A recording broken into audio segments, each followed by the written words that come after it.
भाई साहब हमारे देश में अचानक से बहुत सारा बेरोजगार बढ़ गए। आज मंडे है ना, तो आज मंडे से भाई साहब 50 करोड़ से भी ज्यादा बेरोजगार अचानक बढ़ गए। 50 करोड़ से भी ज्यादा। अभी तक तो 5 करोड़ ही बेरोजगार था भाई साहब, अब 55-56 करोड़ बेरोजगार हो गया भाई साहब। वो कैसे हो गया, इतना बेरोजगार कैसे बढ़ गया? हम बता रहे हैं आपको भाई साहब, हम समझा रहे हैं। चीफ जस्टिस जो रिटायर हो गए, चीफ जस्टिस चंद्रचूड़ सिंह जो रिटायर हो गए तो बेरोजगार हो गए।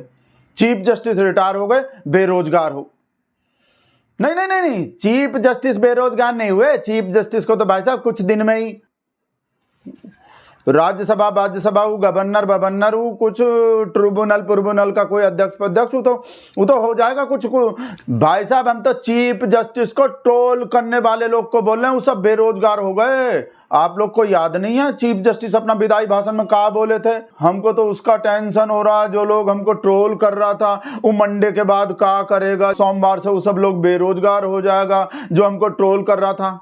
और आज सोमवार ही है भाई साहब, तो भाई साहब आप लोग को हिसाब लगा के भी बताएंगे हम कैसे ही 50 करोड़ कैसे बढ़ गए। पहले आप चीफ जस्टिस का बात सुनो, विदाई भाषण में अपने ट्रोलर को कैसा बोले थे, ट्रोलर कैसे बेरोजगार हो जाएगा, पहले वो बात सुन लो भाई साहब। I am sure all of you are aware of the amount that I have received my share of trolling. I am probably one of the most trolled individuals and जजेस across the system. I am just wondering what will happen from Monday, because all those who trolled me will be rendered unemployed. सुन लिए भाई साहब, chief justice को देख लिए भाई साहब, देश के चीफ जस्टिस को कैसा टेंशन हो रहे हैं भाई साहब बेरोजगारी बढ़ने के। कैसा बता रहे थे कि हमारा ट्रोलर जो वो सब बेरोजगार हो जाएगा मंडे से, और आज मंडे ही है।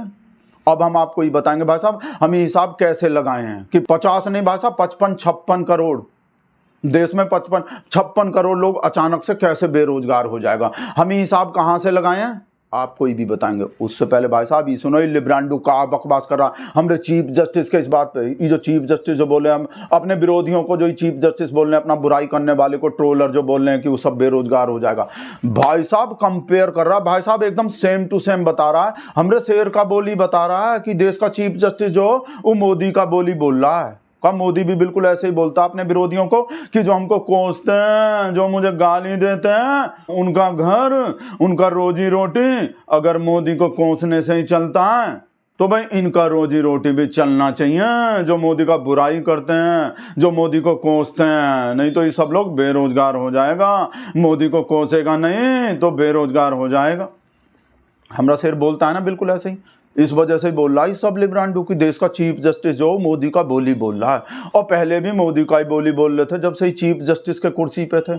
अब तो रिटायर होने के पहले तो बोल ही रहे हैं, तो पहले भी मोदी का बोली बोल रहे थे कि देश के चीफ जस्टिस जो जैसे अब बोल रहे हैं, जैसे बकवास कर रहा है, पिछवाड़ा सुलगा देता है फालतू में। भाई साहब वीडियो खत्म होता ही बर्फ का सिल्ली लाने पड़ेंगे हमको। आप इन लोग के बात पे, इन लिब्रांडो के बात पे ध्यान मत दो। आप तो भाई साहब हमारा हिसाब सुनो कि हम ही कैसे बता रहे हैं कि 55-56 करोड़ बेरोजगार अचानक बढ़ जाएगा। देखो हिसाब लगाओ, अपने अपने मोबाइल पे कैलकुलेटर निकालो। हमारे देश में अब कितना बेरोजगार है? सरकारी आंकड़ा के हिसाब से 5 करोड़ के आसपास बेरोजगार है इस टाइम। और हम आपको ये भी बता दें कि सरकारी आंकड़ा जो ये बेरोजगार बताता है वो कैसे बताता है। जो भी लोग साल में 1 महीना भी रोजगार करता है ना, साल में 1 महीना भी कोई काम करता है, उसको बेरोजगार नहीं मानता सरकार। उस हिसाब से सिर्फ 5 करोड़ है देश में बेरोजगार। उस हिसाब से तो 5 करोड़ ही मानो कि देश में 5 करोड़ बेरोजगार है। और लोकसभा का चुनाव जो हुए थे अब 400 पार वाला जो, उसमें टोटल कितना वोटर था? 95 करोड़। और उन 95 करोड़ में से हमरे शेर के पार्टी को, हमरे शेर को कितना वोट मिला? 24 करोड़। तो बाकी कितना बचा? 70 करोड़। भाई साहब 70 करोड़, यानी वो 70 करोड़ जो मोदी विरोधी है, वो मोदी का विरोध करता है। और आप लोग को तो पता ही है भाई साहब, जो मोदी का विरोध करता है वही हमारे चीफ जस्टिस का भी विरोध करता है, वही जस्टिस चंद्रचूड़ का भी विरोध करता है। दोनों का विरोधी एकदम सेम है। तो भाई साहब इस वजह से बोल रहे हैं हम आपको कि देश में बेरोजगार की संख्या बढ़ के जो 55-56 करोड़ हो गई है आज के दिन से, आज के मंडे के दिन से। जैसे सावन का पहला सोमवार होते हैं ना, ऐसे ही आज पहला सोमवार है जस्टिस चंद्रचूड़ के रिटायर होने के बाद, जिसको चीफ जस्टिस बोल रहे थे कि हमारे रिटायर होने के बाद हमारा जो सब ट्रोलर है वो बेरोजगार हो जाएगा मंडे से। तो सावन के पहले सोमवार की तरह ये भी पहला ही सोमवार है जब चीफ जस्टिस के रिटायर होने के बाद। इस वजह से बोल रहे हैं भाई साहब हम इतना बेरोजगार बढ़ा हुआ बता रहे हैं आज के दिन से। और आप लोग को ये भी पता है ये सब ट्रोलर जो हमारे चीफ जस्टिस का बुराई किस वजह से कर रहा है, पता है ना आप लोग को? राम मंदिर के वजह से ही। वो जो हमारे चीफ जस्टिस को बोल दिए थे कि राम मंदिर का फैसला करने से पहले हम भगवान से मार्गदर्शन लिए थे, भगवान से ही पूछे थे कि हमको क्या फैसला देने चाहिए राम मंदिर बाबरी मस्जिद पे। जो ये फालतू में बकवास कर रहा है, बुराई कर रहा है कि भगवान भरोसे हो गया चीफ जस्टिस, देश का जुडिशरी भी भगवान भरोसे हो गए, देश के सुप्रीम कोर्ट भी भगवान भरोसे ही चल रहे हैं। अब तो क्या दिक्कत है? जब पूरा देश भगवान भरोसे चल रहे हैं तो चीफ जस्टिस नहीं चल सकते भगवान भरोसे, देश का सुप्रीम कोर्ट नहीं चल सकते भगवान भरोसे? भाई देश भी तो राम भरोसे ही चल रहा है, तो सुप्रीम कोर्ट भी राम भरोसे चल जाएगा तो कौन सा आफत आ जाएगा, क्या दिक्कत हो जाएगा? राम भरोसे चल रहे हैं, राम भरोसे चाहिए। ये नहीं देख रहा हमारे चीफ जस्टिस, इतने बढ़िया चीफ जस्टिस कैसे A to Z तक न्याय करके गए भाई साहब। A to Z तक सबको जमानत दे के गए हैं, A फॉर अर्नब और Z फॉर जुबैर। भाई साहब अर्नब से लेकर जुबैर तक को भाई साहब खुद ऐसा बोले हैं, A to Z तक सबको न्याय दिए हैं। अरे लोग बकवास कर रहा है, यू ढूंढ रहा है A to Z के बीच में, यू कहाँ है? चीफ जस्टिस साहब आपके A to Z के बीच में यू नहीं आते का? उमर खालिद वाला यू नहीं आते का? उमर खालिद का तो सुनवाई में नहीं किए इतने साल तक, तो आपके A to Z के बीच में यू नहीं आते का? यू नहीं आते का, यू नहीं आते का। बेटा M का भी ध्यान रखने पड़ते हैं, मॉर्निंग वॉक।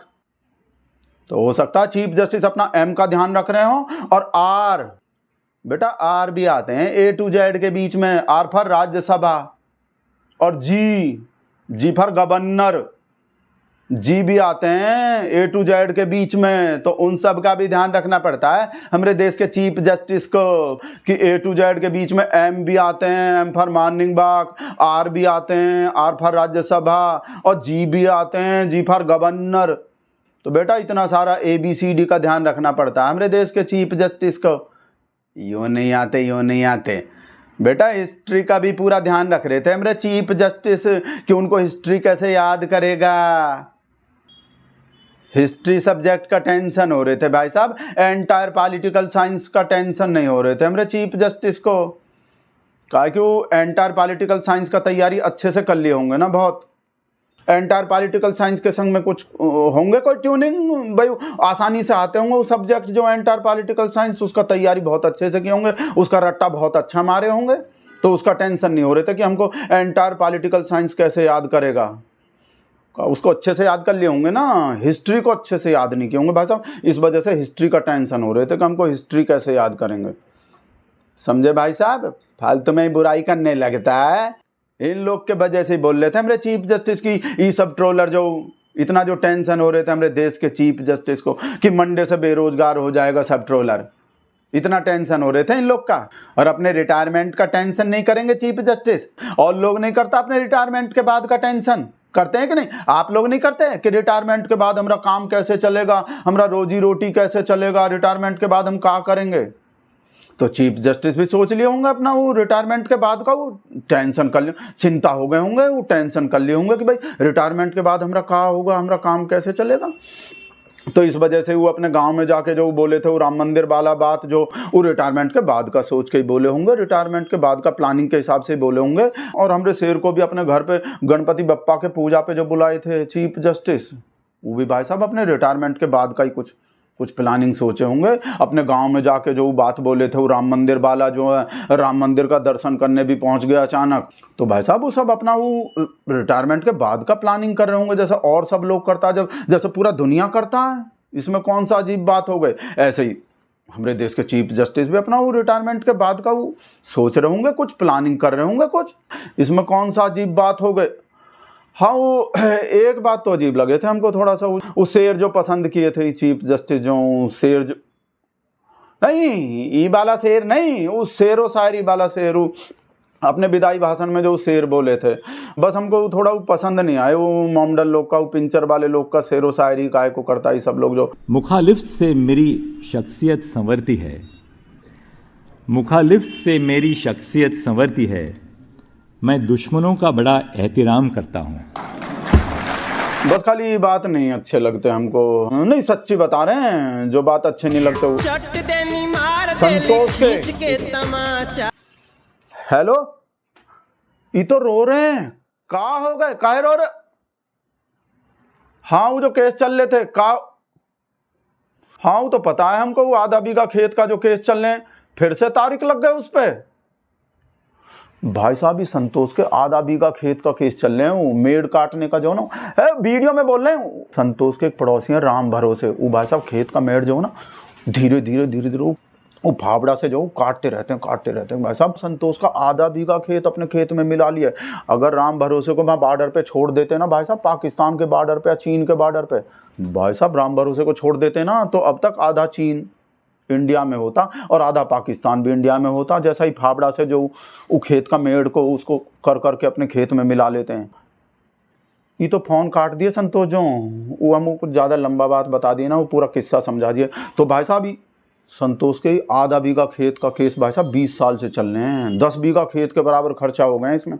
उसको ही रो रहे थे संतोष जो, अपने खेत का केस जो फिर से तारीख लग गए उसमें। और हमारे चीफ जस्टिस जो बेरोजगारी का टेंशन हो रहे हैं कि हमको ट्रोल करते हैं, जो ललिता को बता रहे हैं कि संतोष के केस में फिर से तारीख लग गए, तारीख पे तारीख, क्या करें भाई।